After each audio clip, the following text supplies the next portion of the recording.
Hello everyone, welcome back to Ajith movie మోటీస్ YouTube channel. నేను ఈ వీడియోలో రీసెంట్గా తమిళ్లో రిలీజ్ అయిన ఒక థ్రిల్లర్ మూవీ పరమశివన్ పాతిమా అనే మూవీని ఎక్స్ప్లెయిన్ చేయబోతున్నాను. ఈ ఊర్లో పెళ్ళైన మొదటి రోజు రాత్రి పెళ్లి కొడుకు ఎందుకు చనిపోతున్నాడు, ఎవరైనా చంపేస్తున్నారా లేదా ఆత్మహత్య చేసుకొని చనిపోతున్నారా, ఇదంతా తెలుసుకోవాలంటే మూవీ చూడాల్సిందే. Mystery thriller. ఇంకా ఏ మాత్రం లేట్ చేయకుండా నేనైతే మూవీలోకి వెళ్ళిపోతాను. అంతకంటే ముందు మీకేం చేయాలో తెలుసు కదండి, చిన్న లైక్ అండ్ స్మైల్ తో వీడియోని స్టార్ట్ చేసేయండి. Thank you. మూవీ ఓపెన్ అవగానే దిండికల్ డిస్టిక్ లో సుబ్రహ్మణ్యపురం, యొకోపురం, సుల్తాన్ పెట్టి ఇలా 3 విలేజ్లు ఉంటాయి. ఒకరంటే ఒకరికి అస్సలు పడదు. వీళ్ళకి 3 విలేజెస్ కి ఎప్పుడు గొడవలు వస్తూనే ఉంటాయి, ముఖ్యంగా సుబ్రహ్మణ్యపురంకి, యొకోపురంకి. ఇప్పుడు ఈ ఊర్లో సూజర్ కి పెళ్లి అవుతూ ఉంటుంది. అంగరంగ వైభవంగా ఊర్లో ఉన్న వాళ్ళందరూ వస్తారు.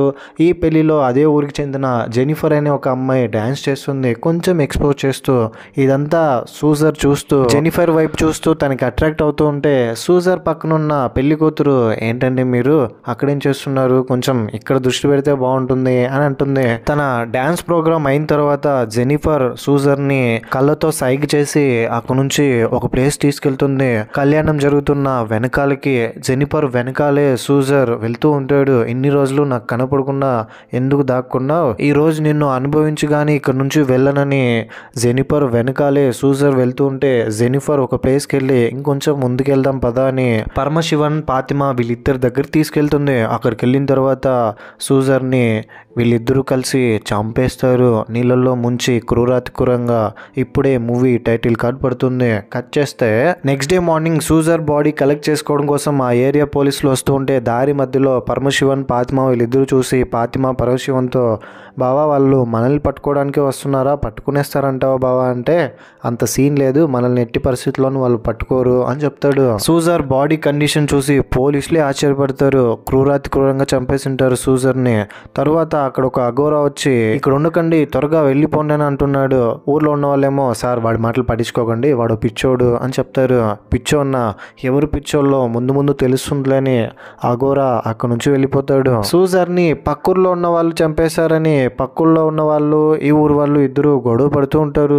గొడవ భయంకరంగా నడుస్తూ ఉంటుంది. ఒకరినొకరు రక్తాలు వచ్చేలా కొట్టుకుంటారు కర్రలతో. వెంటనే ఏరియా పోలీసులు లాఠీ చార్జ్ తీసుకుంటారు వాళ్ళ మీద. ఆ రోజు రాత్రి పరమశివన్, పాతిమా వీళ్ళిద్దరూ ఒకరితో ఒకరు టైం స్పెండ్ చేస్తుంటే పోలీస్ జీప్ వస్తుంది. దాంతో వీళ్ళు భయపడి అక్కడి నుంచి పారిపోతారు. ఆ తర్వాత ఇన్స్పెక్టర్ అక్కడ ఉన్న కానిస్టేబుల్తో, ఏమయ్యా సుబ్బారావు, ఈ హత్య ఎవరు చేసింటారంటావు అని అంటే, సార్ ఇంకేమి పక్కూర్లో ఉన్న వాళ్ళే ఖచ్చితంగా చేసింటారు, ఈ ఊర్లో ఒకరంటే ఒకరికి అసలు పడదు సార్, ముఖ్యంగా పక్క ఊర్లో క్రిస్టియన్స్ ఉన్నారు, ఇక్కడ హిందువులు ఉన్నారు, మత గొడవలతో ఎప్పుడు చూసినా ఏదో ఒక రీజన్ చెప్పి కొట్టుకుంటూనే ఉంటారు సార్ అని అంటాడు. ఇంకా ఇన్వెస్టిగేషన్ స్టార్ట్ చేస్తారు పోలీసులు. మొదటగా సూజర్ పెళ్లి చేసుకోబోయే అమ్మాయిని స్టేషన్ పిలిపించి, అమ్మా నువ్వు ఏదైనా అనుమానాస్పదంగా అక్కడ ఏమైనా గమనించావా, సూజర్ని ఎవరు చంపారని నువ్వు అనుకుంటున్నావు అంటే, సార్ నేను అలా ఏం అనుకోవట్లేదు, కానీ పెళ్లిలో జెనిఫర్ డ్యాన్స్ చేస్తుంటే జెనిఫర్ని చూస్తూ ఉన్నాడు సార్, నన్ను కూడా సరిగా పట్టించుకోలేదు అని చెప్తుంది.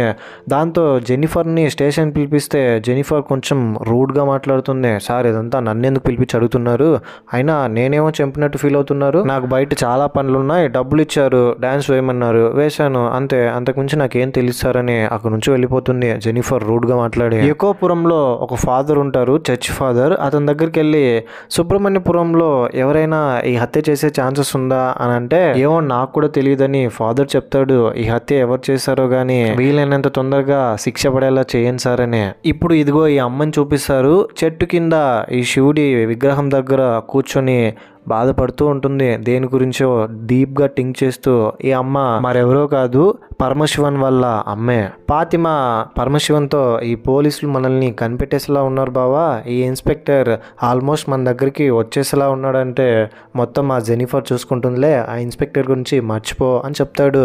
జెనిఫర్ ఇన్స్పెక్టర్ని అదోలో చూస్తూ ఎక్సెల్లో ఒక చోటుకు తీసుకెళ్తుంది. సడన్గా మాయమైపోతుంది, జెనిఫర్ కనిపించదు. దాంతో ఇన్స్పెక్టర్ ఆ ఏరియాలో ఉన్న కుర్రోళ్ళందరినీ పిలిపించి, సూజర్ ఎలాంటి మైండ్ సెట్ గల వ్యక్తి, మీ అందరితో మంచిగా ఫ్రెండ్షిప్ చేసేవాడా, ఇదంతా అడుగుతాడు. దాంతో వాళ్ళు, సార్ మేమెందుకు సార్ సూజర్ని చంపుతాం, వెళ్ళి యొకోపురంలో వెళ్ళి విచారించండి, వాళ్ళే ఖచ్చితంగా ఈ మర్డర్ చేసింటారంటే, యొకోపురంలో ఉండే ఫిలిప్స్ అనే ఒక అతను ఏంట్రా మమ్మల్ని చూస్తే హత్యలు చేసే వల్ల కనిపిస్తున్నామని వీళ్ళ మీద గొడవకు వస్తారు. ఇద్దరి మధ్య బిగ్ ఫైట్ నడుస్తుంది. ఇదంతా ఇన్స్పెక్టర్ చూస్తూ ఫాదర్ వచ్చిన తర్వాత ఈ గొడవను ఆపమంటే ఫాదర్ ఫిలిప్స్ కి నచ్చజెప్పి అక్కడ నుంచి పంపించేస్తారు. పరమశివన్ వాళ్ళ అమ్మని చూసి పరమశివన్ అండ్ తన భార్య ఫాతిమా వీళ్ళిద్దరూ బాధపడుతూ ఉంటారు. వాళ్ళ ఇంట్లో నుంచి దూరంగా తనకేదో సాడ్గా ఒంటరిగా ఉండాలనిపించి అలా ఉంటూ ఉంటుంది. ఇలా ఉన్న టైంలో ఆ ఊర్లోకి కొత్తగా దుబాయ్ రాజు అనే ఒక వ్యక్తి వస్తాడు. అతని పేరు రాజు. దుబాయ్లో వెళ్ళి సెటిల్ అయింటాడు కాబట్టి దుబాయ్ రాజు అని అంటుంటారు ఊర్లో ఉన్న వాళ్ళందరూ. ఇప్పుడు దుబాయ్ రాజు వాళ్ళ మర్దల్ని పెళ్లి చేసుకోవాలని ఊరికి వచ్చింటాడు. ఊరికి వచ్చిన తర్వాత ఈ టైంలో పెళ్లి చేసుకోవడం కరెక్ట్ కాదని చెప్పినా కూడా దుబాయ్ రాజు వినిపించుకోకుండా పెళ్లికి అన్ని ఏర్పాట్లు చేసి మండపం కూడా అరేంజ్ చేస్తాడు. ఇంకా కొద్దిసేపట్లో పెళ్లి అనగా ఫాతిమా పరమశివంతో ఒక సుత్తిని తీసి దీంతోనే దుబాయ్ రాజుని చంపబోతున్నామనంటే ఇదంతా ఏం అవసరం లేదు, వాడి మొహానికి ఇంత పెద్ద వెపనా, ఈజీగా చంపేస్తాము, ఆ సూజర్ని ఎలాగైతే చంపామో వాడిని కూడా అలాగే చంపుతామని ఫాతిమాతో చెప్పి అందరిలాగానే వీళ్ళు కూడా పెళ్లికి అటెండ్ అవుతారు. పరమశివన్ ఫాతిమా వీళ్ళిద్దరూ కలిసి దుబాయ్ రాజు అండ్ తన భార్య ఇద్దరు కలిసి కొంచెం రొమాంటిక్గా గోడ సందులో మాట్లాడుకుంటుంటే వీళ్ళు ఏదో బూత్ పదం మాట్లాడి వెనకాలే రప్పించుకుంటారు దుబాయ్ రాజుని. ఒరే ఆగన్రా, ఎంత మాట అన్నారా నన్ను అని దుబాయ్ రాజు వాళ్ళ వెనకాలే ఫాలో అవుతూ ఇంతకు ముందు సూజర్ని చంపిన ప్లేస్ తీసుకెళ్తారు. అక్కడికి వెళ్ళిన తర్వాత ఫాతిమా పరమశివన్ వీళ్ళిద్దరూ కలిసి నీటిలో ముంచి అతన్ని చంపేస్తారు. ఇక్కడ రివీల్ అయ్యే ఇంకో ట్విస్ట్ ఏంటంటే సలీం అనే ఇంకొక అతను ఇంతకు ముందు చూసిన జెనిఫర్ కూడా ఈ హత్యలో ఇన్వాల్వ్ అవుతారు. దుబాయ్ రాజును అక్కడ నుంచి ఈ ప్లేస్ తీసుకురావడానికి. దుబాయ్ రాజు చనిపోవడంతో పెళ్లి చేసుకున్న వాళ్ళందరూ చనిపోతున్నారని పోలీసులకు అర్థమయ్యి ఈ హత్య ఎవరు చేస్తున్నారని యకోపురంలో ఉన్న వాళ్ళందరూ ఈ ఊరి ప్రజల మీదకి గొడవ వస్తే తుపాకీతో షూట్ చేసి ఏమండి ఒక 2 రోజులు నాకు టైం ఇవ్వండి, ఈ హత్య ఎవరు చేస్తున్నారో నేను కనిపెడతానని ఇన్స్పెక్టర్ ఊర్లో ఉన్న వాళ్ళందరికీ చెప్పి అందరినీ కామ్గా ఉండమంటాడు. ఒక 2 రోజులు మాత్రమే అని. అసలు ఈ హత్య ఎవరు చేసింటారని నిందితుల గురించి ఆలోచిస్తూ ఉంటే పరమశివన్ ఫాతిమా వీళ్ళిద్దరు కలిసి రొమాన్స్ చేసుకుంటూ ఉంటారు. ఇన్స్పెక్టర్ చాలాసేపు ఆలోచించిన తర్వాత అన్ని దారులు మోసుకుపోతాయి కిల్లర్ ఎవరో కనిపెట్టడానికి. దీంతో పెళ్ళైన రోజు మాత్రమే పెళ్లి కొడుకుని చంపుతున్నారు కదా, ఈసారి వాంటెడ్గా మనమే ప్లాన్ చేసి పెళ్ళిళ్ళు జరిపిద్దాం, అప్పుడు ఖచ్చితంగా ఆ కిల్లర్ వాడిని చంపడానికి వస్తాడు, మనం రెడ్ హ్యాండెడ్గా పట్టుకోవచ్చని కానిస్టేబుల్తో డిస్కస్ చేసి ఆ ఊర్లో ఎవరికైతే పెళ్లి కావాల్సిందో వాళ్ళని కన్విన్స్ చేసి మీరేం భయపడకండి, ఈసారి కిల్లర్ని మేమే రెడ్ హ్యాండెడ్గా పట్టుకుంటాము, మీరు పెళ్లి మాత్రం చేసుకుని చాలు, మిగతాదంతా మేము చూసుకుంటామని అందరినీ ఒప్పించి మరీ పెళ్లి చేస్తారు. క్రిస్టియన్స్కే పెళ్లి చేస్తాడు వాళ్ళ పద్ధతుల ప్రకారం. అయితే ఈసారి పెళ్లి కొడుకుని చంపడానికి పరమశివన్ ఫాతిమా జెనిఫర్ సలీం వీళ్ళు నలుగురు కలిసి ఒక ప్లాన్ వేస్తారు. జెనిఫర్ ఇన్స్పెక్టర్ని లైన్లో పెట్టి తన కళ్ళల్లో కళ్ళు పెట్టి చూసి స్మైల్ చేసి తన వెనకాలే రమ్మని చెప్పి సైగ చేసి తీసుకెళ్తూ ఉంటుంది. స్పీడ్గా వెళ్ళి ఇన్స్పెక్టర్ ఆమెను పట్టుకుని గన్తో ఫైర్ చేసి ఎక్కడున్నా మీరు హంతకులు వచ్చి సరెండర్ అయిపోవాలి అని అంటాడు.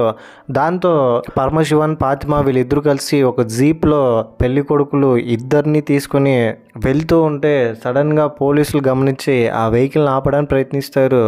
పోలీసులందరూ చుట్టుముట్టేసి వెహికల్ని ఆపేస్తే లోపల ఉన్న పెళ్లి కొడుకుల్ని కిందకు తోసేసి ఇద్దరు అందులో నుంచి బయటపడి ఇద్దరు పారిపోతారు. ఇన్స్పెక్టర్ కానిస్టేబుల్ వీళ్ళందరూ వాళ్ళ వెనకాలే వెళ్తూ ఉంటే సడన్గా ఫాతిమా పరమశివన్ వీళ్ళిద్దరూ ఒక చోట ఆగి వాళ్ళు ఉంటున్న ఇంట్లోకి వెళ్ళి డోర్ లాక్ చేసుకుంటారు.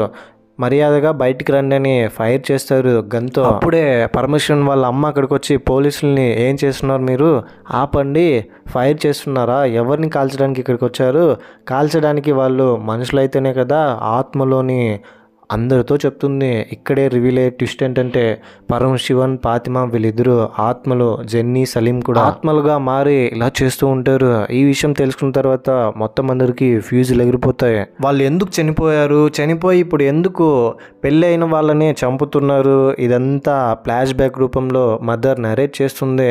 ఫ్లాష్ బ్యాక్ ఓపెన్ అవగానే ఫాతిమా పరమశివన్ వేరు ఊర్లకు చెందిన వాళ్ళు అందరితో పాటు చిన్నప్పటి నుంచి కలిసిమెలిసి పెరుగుతూ ఉంటారు. ఫాతిమా అంటే పరమశివన్కి చాలా ఇష్టం చిన్నప్పటి నుంచే. ఫాతిమా వాళ్ళ నాన్నకి యకోపురంలో టీచర్ జాబ్ వస్తుంది. కానీ ఒక కండిషన్, అదేంటంటే జాబ్ చేయాలంటే వాళ్ళు క్రిస్టియన్గా మారాలి. ఇంకా వేరే ఆప్షన్ లేక ఫాతిమా వాళ్ళ నాన్న మొత్తం ఫ్యామిలీని క్రిస్టియన్గా మార్పించాలని ఫాదర్తో మాట్లాడి మతాన్ని మార్చుకోవాలని అంటే ఫాతిమా అందుకు ఒప్పుకోదు. మేము ఎందుకు క్రిస్టియన్గా మారాలి అని క్వశ్చన్ చేస్తుంది. ఆ తర్వాత సుబ్రహ్మణ్యపురం ఊరు ఉంటుంది కదా, ఆ ఊర్లో ఒక శివుడి విగ్రహం ఉంటుంది. అక్కడ శివుడి దేవుడు వచ్చి ఒక ఇద్దరు పిల్లలు నాట్యం చేస్తూ ఉంటే ఊర్లో ఉన్న వాళ్ళందరూ చూసి ఇద్దరికి దేవుడు వచ్చేసిందని, ఇక నుంచి మన ఊర్లో ఎవరు మతం మారకూడదని బోర్డు పెడతారు, దేవుడికి కోపం వచ్చిందని. ఈ విషయం తెలుసుకున్న చర్చ్ ఫాదర్ కూడా వాళ్ళ ఊర్లో కూడా యకోపురం అనే ఒక పేరు పెట్టి ఈ ఊర్లో కూడా ఎవరికి నో ఎంట్రీ అనే బోర్డు పెడతాడు. యకోపురంలో మొత్తం అందరూ క్రిస్టియన్సే ఉంటారు. యాక్చువల్గా ఈ ఫాదర్ ఏం చేస్తుంటాడంటే ఈ ఊర్లో అందరినీ మ్యానిపులేట్ చేసి మతాన్ని మార్పించేవాడు. బ్రిటిష్ వాళ్ళ దగ్గర డబ్బులు తీసుకొని కేవలం డబ్బుల కోసం మాత్రమే. ఇందుకు ఫాదర్ కి సపోర్టెడ్ గా ఫిలిక్స్ కూడా ఉంటాడు. ఫిలిక్స్ ఎవరో కాదు, ఫాతిమా వాళ్ళ అన్నయ్య. సుబ్రహ్మణ్యపురంలో ఉన్న ఫాతిమా వాళ్ళ నాన్న, ఫాతిమా వీళ్ళందరూ కలిసి యకోపురంకి వెళ్ళిపోతారు. కానీ ఫాతిమా వేరే ఊరికి వెళ్ళినా కూడా సుబ్రహ్మణ్యపురంకి వస్తూ ఉంటుంది పరమశివుని చూడడానికి. ఈ విషయం ఊర్లో ఉన్న వాళ్ళకి తెలిసి పెద్ద గొడవ చేస్తారు. ఇలా జరుగుతూనే ఉంటుంది గొడవలు అప్పటి నుంచే వీళ్ళ మధ్య. కట్ చేస్తే కొన్ని రోజులకి పరమశివన్ ఫాతిమా వీళ్ళిద్దరూ పెద్దవాళ్ళు అవుతారు. పరమశివన్ ఒక స్కూల్లో టీచర్గా పనిచేస్తుంటారు. ఫాదర్ పిలిచి వీళ్ళకి క్రిస్టియన్ పాఠాలు మాత్రమే చెప్పాలి అని అంటే, ఏంటండి మీరు చదువులో కూడా క్రిస్టియన్ హిందూ ఏంటి అని గొడవ పడతాడు. నేను ఏదైనా చెప్తాను, ఇది నా డ్యూటీ అని. అప్పటి నుంచే పరమశివన్కి ఫాదర్కి అస్సలు పడదు. కొద్ది రోజులకి ఫాతిమా పరమశివన్ని చూస్తుంది. పరమశివన్ని ఫాతిమా చూస్తుంటే కూడా పరమశివన్ ఫాతిమాని అస్సలు పట్టించుకోడు, అవాయిడ్ చేస్తూ ఉంటాడు. ఫాతిమా చెప్పకుండా పరమశివన్కు యకోపురం వెళ్ళిపోయిందనే కోపం అతనికి, అందుకనే మాట్లాడు, అవాయిడ్ చేస్తూ ఉంటాడు. ఫాతిమా కూడా అదే స్కూల్లోనే టీచర్గా వర్క్ చేయడానికి వస్తుంది. ఇద్దరు ఇప్పుడు ఒకే స్కూల్లోనే వర్క్ చేస్తుంటారు. బ్రిటిష్ వాళ్ళు కొంతమంది వచ్చి మా మతంలో చేరండి పాంప్లెట్లు పంచుతూ ఉంటే పరమశివన్కి ఇది నచ్చక, వాళ్ళకి ఇష్టం ఉండి మారితే ఓకే కానీ ఇలా మీరు బలవంతం చేసి అడుక్కోకూడదని వాళ్ళ మీద తిడితే, కోపం చూపిస్తే ఈ విషయం మళ్ళీ ఫాదర్కి కోపం తెప్పిస్తుంది. ఇది ఇలా ఉంటే ఫాతిమా వాళ్ళ నాన్నకి దేవుడు వస్తుంది, అది కూడా హిందూ దేవుడు. దాంతో ఫాతిమా వాళ్ళ అమ్మ ఈ విషయం ఫాదర్ తెలిస్తే అంతే అని భయపడుతుంటే ఫాదర్ అక్కడికి వచ్చి ఏంటా సౌండ్స్ అని అంటే దేవుడు వచ్చి ఉంటుంది. అంటే మీరు ఇంకా హిందూగానే ఉన్నారు, మనస్ఫూర్తిగా క్రిస్టియన్స్గా మారలేదని కోప్పడి వెళ్ళిపోతాడు. స్కూల్లో పరమశివన్ ఫాతిమాని లాక్కొని చిన్నప్పుడు జరిగిందంతా మర్చిపోయావా, నాతో ఎందుకు మాట్లాడట్లేదని ఫాతిమా పరమశివన్తో అంటే, నాకు నీ మీద కోపం వచ్చింది చెప్పకుండా వెళ్ళిపోయినందుకని పరమశివన్ ఫాతిమాతో అంటాడు. ఇంకా అప్పటి నుంచి వీళ్ళిద్దరూ ప్రేమించుకుంటారు. ఇదంతా ఒక సాంగ్ రూపంలో మనకు చూపిస్తారు. జెనిఫర్ కూడా అదే స్కూల్లోనే టీచర్గా పనిచేస్తుంటుంది. జెనిఫర్ ఫాతిమా వీళ్ళిద్దరూ ఫ్రెండ్స్ అయిపోయి ఉంటారు. జెనిఫర్ ఆ ఏరియాలో ఉన్న సలీంని లవ్ చేస్తుంది. ఫిలిక్స్ గురించి చెప్పాను కదా, ఫాతిమా వాళ్ళ అన్న కంప్లీట్ క్రిస్టియన్గా మారిపోయి ఉంటాడు. ఫాదర్కి సపోర్టెడ్గా ఉంటాడు మత మార్పిడి చేయాలని.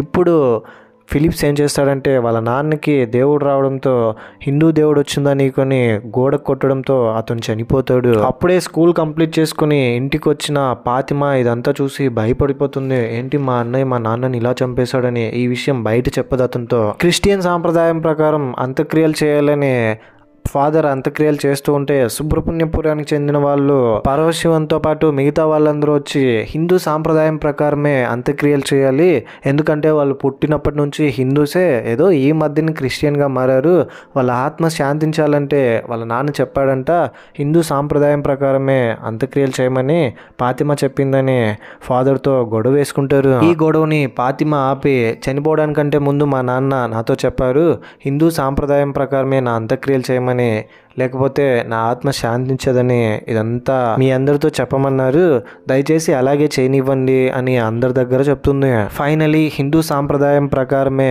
అంత్యక్రియలు పూర్తి చేస్తారు. ఇలాంటి ఒక అన్న దగ్గర ఉండడం కంటే నేను వెళ్ళిపోవడం మేలని ఫిలిక్స్ను వదిలి ఫాతిమా సుబ్రహ్మణ్యపురంకి వెళ్ళిపోతుంది పరమశివన్ వాళ్ళ ఇంటికి. ఈ విషయం తెలిసి పరమశివన్ ఎంత ధైర్యం ఉంటే నా చెల్లిని ప్రేమిస్తాడని ఫిలిక్స్ వాళ్ళ ఏరియాలో ఉన్న జనాలందరినీ తీసుకెళ్లి గొడవ చేస్తాడు. ఫాతిమాని అని పరమశివన్ పంపించేస్తాడు. ఏం జరిగినా నేను చూసుకుంటాను, నువ్వు ఇంటికి వెళ్ళని. ఇంటికి వెళ్ళిన తర్వాత ఫిలిక్స్ ఫాతిమాతో, ఏంటే ఆ పరమశివన్ చెప్తేనే వింటావా, ఈ అన్నయ్య చెప్తే వినవా అంటే నువ్వు అన్నయ్యవా, కన్న తండ్రినే చంపేశావు, నువ్వు అసలు మనిషివే కాదు మృగానివేనంటే ఫిలిప్స్కి కోపం వచ్చి ఫాతిమా మీద, ఇక నుంచి నువ్వు స్కూల్కి పాఠాలు చెప్పడానికి వెళ్లాల్సిన అవసరం లేదని డోర్ లాక్ చేసేస్తాడు బయటికి రాకుండా. జెనిఫర్తో, ఫిలిప్స్ ఇక నుంచి మా చెల్లి స్కూల్కి రాదు, స్కూల్లో అందరికీ చెప్పే, ముఖ్యంగా హెడ్ మాస్టర్ కానీ జెనిఫర్ని మా చెల్లికి దూరంగా ఉండు అని అంటాడు. కొన్ని రోజులకి పరమశివన్ ఫాతిమా వీళ్ళిద్దరి లవ్ని ఖచ్చితంగా ఫిలిక్స్ యాక్సెప్ట్ చేయడని పరమశివన్ ఏం చేస్తాడంటే ఊరు నుంచి ఫాతిమాని తీసుకెళ్లి పెళ్లి చేసుకుందామని మొత్తం ప్లాన్ చేసి అన్ని ఏర్పాట్లు చేసుకుంటాడు. ఫాతిమా ఇంట్లో నుంచి వెళ్తూ ఉంటే, ఎక్కడికి, పరమశివన్ దగ్గరికి వెళ్తున్నావా, ఏంటే నువ్వు ఇలా తయారయ్యావు, వాడితో పడుకున్నావా ఏంటని ఫాతిమాని బాగా కొడతాడు. ఫాతిమా కూడా కోపం వచ్చి ఫిలిప్స్ ని కొడుతుంది. ఇద్దరి మధ్య పెద్ద గొడవ.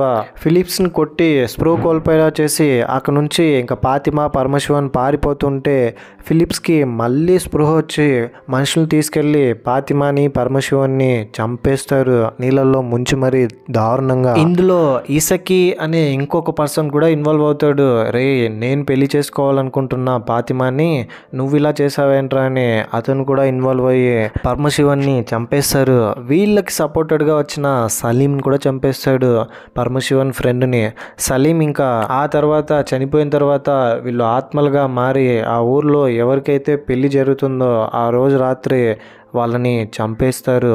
సలీం ఆత్మ ఊర్లో ఉన్న జెనిఫర్ శరీరంలోకి ఆవహించి వాళ్ళని ప్లేస్ తీసుకొస్తుంది. అయితే ఇంకా ఈ హత్యలు ఆగవు, ఇంకా వాళ్ళ ఆత్మలు శాంతించలేదు. ఇంతవరకు జరిగిందంతా పరమశివన్ వాళ్ళ అమ్మ అందరితో చెప్తుంది. ఈ దెయ్యాలు, భూతాలు, ఆత్మలు ఇవేవి ఇన్స్పెక్టర్ నమ్మకపోయినా కళ్ళారా ఇప్పుడు చూశాడు కాబట్టి ఆ రెండు ఆత్మల్ని ఎలాగైనా అంతం చేయాలని ఐఏలోనే ఒక అఘోరా ఉంటాడు కదా, అతన్ని హెల్ప్ అడగాలని ఒక ప్లేస్కి వెళ్తాడు. అక్కడ అఘోరాతో పాటు ఇంకా కొంతమంది స్వామీజీలు ఉంటారు. వాళ్ళందరూ మేం సాయం చేస్తాం మీకని ఆ రెండు ఆత్మల్ని అక్కడ పిలుస్తారు మంత్రాలు చదివి. అయినా మిమ్మల్ని చంపింది ఫిలిక్స్ అండ్ వాళ్ళ మనుషులు కదా, వాళ్ళని ఏదైనా చేసుకోండి కానీ ఇలా ఏ పాపం తెలియని పెళ్లి కొడుకులను చంపడం ఏంటి అంటే, ఇప్పుడు ఇసకి పెళ్లి అవుతూ ఉంటుంది. అదేనండి, పోలీసులు వాంటెడ్ గా ప్లాన్ చేసింటారు కదా పెళ్లి జరిపించాలని. ఇసకి ఆ ఊర్లో ఉన్న ఇంకొక అమ్మాయికి ఇసకిని ఎలాగైనా చంపేయాలని, ఒక్క ప్రాణం మాత్రం మాకు ఇవ్వండి చాలు,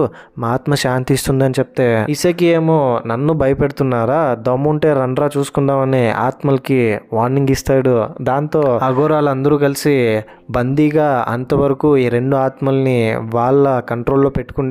ఒక్కసారిగా వదిలేసరికి ఇసకి మీద అటాక్ చేసి ఇసకిని చంపేస్తాయి. ఇసకితో పాటు ఫిలిక్స్ ని కూడా నీళ్ళల్లో ముంచి తరిమి మరి ఇప్పుడు శాంతిస్తుంది వాళ్ళ ఆత్మ. ఇంకా అప్పటి నుంచి వీళ్ళిద్దరిని దేవుడిగా పూజించి ఇద్దరికి గుర్తుగా రెండు విగ్రహాలు పెట్టించి ఇక నుంచి ఎవరు మత మార్పిడి చేయాల్సిన అవసరం లేదు, అందరూ కలిసిమెలిసి ఉన్నాం, అన్ని మతాలు ఒకటే అనేలాగా ఫాదర్ కూడా మారిపోతాడు ఊర్లో ఉన్న ప్రజలతో పాటు. ఇంతటితో ఈ మూవీ కూడా ఎండ్ అయిపోతుంది. ఫాదర్ హిందూ సాంప్రదాయాలకు కూడా గౌరవం ఇస్తాడు.